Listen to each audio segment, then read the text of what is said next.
Elena Ferrante, les jours de mon abandon.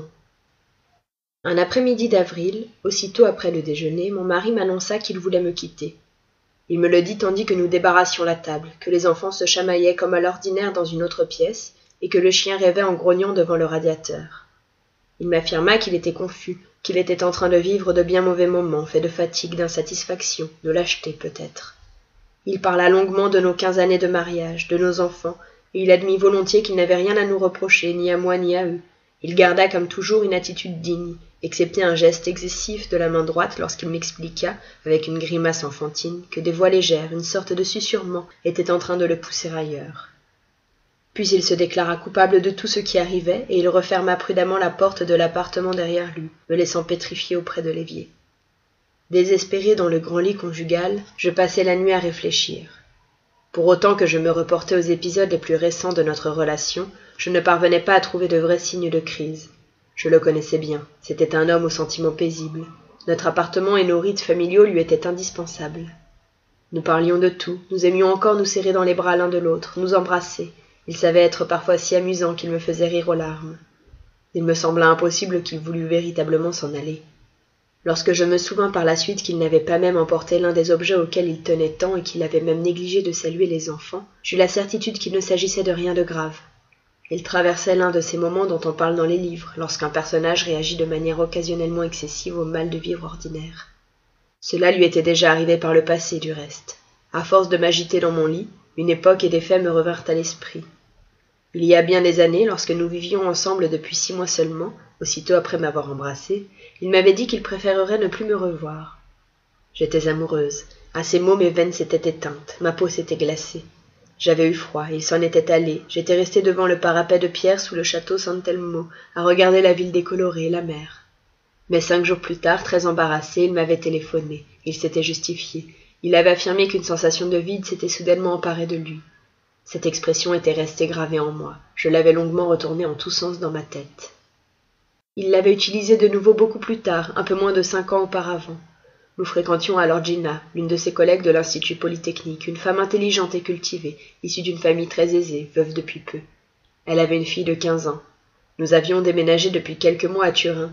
Elle nous avait trouvé un bel appartement donnant sur le fleuve. Au premier abord, la ville ne m'avait pas plu. Elle m'avait semblé faite comme de métal.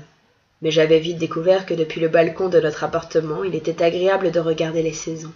En automne, on voyait le vert du Valentino, effeuillé par le vent, jaunir ou s'empourprer, et les feuilles couraient dans l'air brumeux, elles filaient sur la lame grise du pot. Au printemps, un souffle frais et miroitant montait du fleuve pour animer les bourgeons nouveaux, les branches des arbres. Je m'étais rapidement acclimatée, d'autant plus vite que la mère et la fille s'étaient aussitôt beaucoup démenées pour atténuer tout désagrément. Elle m'avait aidé à me familiariser avec les rues, elle m'avait accompagnée chez les commerçants les plus fiables. Mais ces gentillesses avaient un arrière-plan ambigu. Selon moi, sans l'ombre d'un doute, Gina était tombée amoureuse de Mario. Elle faisait trop de manières, je me moquais parfois explicitement de lui, je lui disais « Ta fiancée t'a appelé au téléphone ». Il s'esquivait avec une certaine complaisance, nous en rions ensemble. Mais sur ces entrefaites, les liens qui nous unissaient avec cette femme étaient devenus plus étroits. Il ne se passait pas un jour sans qu'elle lui téléphonât. Tantôt elle lui demandait de l'accompagner ici ou là, tantôt il était question de sa fille Carla qui ne parvenait pas à faire un exercice de chimie, tantôt elle cherchait un livre qui n'était plus disponible dans le commerce. D'un autre côté, Gina savait faire preuve d'une générosité impartiale. Elle faisait toujours son apparition munie de petits cadeaux pour mes enfants et pour moi. Elle me prêtait sa voiture utilitaire, elle nous confiait souvent les clés de sa maison de campagne, près de Cherasco, afin de nous permettre d'y passer nos week-ends. Nous acceptions volontiers. Nous nous y plaisions beaucoup, même si le risque de voir arriver soudainement la mère et la fille et de devoir mettre nos habitudes familiales sans dessus-dessous était toujours présent. Qui plus est, à une faveur, il fallait répondre par une autre faveur, et toutes ces bienséances étaient devenues une chaîne qui finissait par nous emprisonner. Mario avait petit à petit joué le rôle de tuteur de sa petite fille.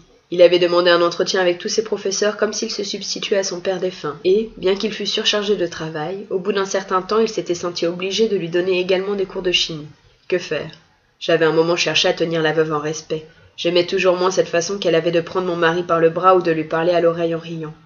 Puis un jour tout était devenu clair. Depuis la porte de la cuisine, j'avais vu la petite Carla saluer Mario dans le couloir, après l'un de leurs cours, en l'embrassant sur la bouche plutôt que sur la joue. J'avais tout à coup compris que ce n'était pas à cause de la mère que je devais me faire du souci, mais plutôt à cause de la fille. La jeune fille était en train d'éprouver par vagues, peut-être même sans s'en rendre compte, et qui sait depuis quand, la puissance de son corps, de ses yeux inquiets sur mon mari. Et lui la regardait comme on regarde depuis une zone d'ombre une cloison blanche sur laquelle le soleil vient taper.